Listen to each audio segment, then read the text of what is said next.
Boss Kurt, naririnig mo ba ako? Yes. Ang dilim sa electrical, boss.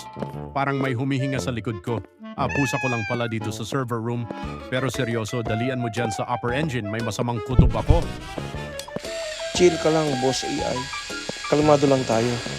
Basta duman ako sa mid-bay, walang tao. Diretso ako doon sa engine para sa mga task natin. Copy, boss.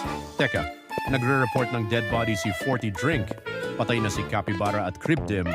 Buksan ko na ang holographic chat room natin. Handang-handa na akong mag-imbestiga gamit ang aking high-tech database. Hala, Boss Kurt, itinatwa ka na ni Detective Hat? Sabi niya ikaw daw ang pumatay sa security. May resibo ba siya? I-hack ko ba ang system nila? Ha? Anong security? Galing nga lang ako sa upper engine. Kaka-spray ko lang ng alcohol sa aking kamay. Ano ba itong si Abdo 3 times? Gumagawa ng sariling script.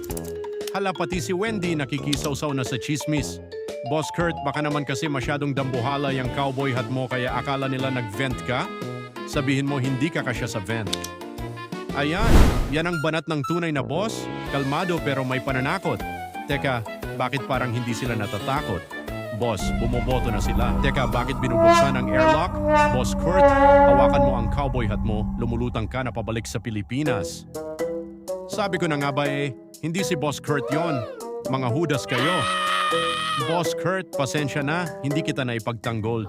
Pero in fairness, bagay sa'yo ang zero gravity, parang lumulutang na action star.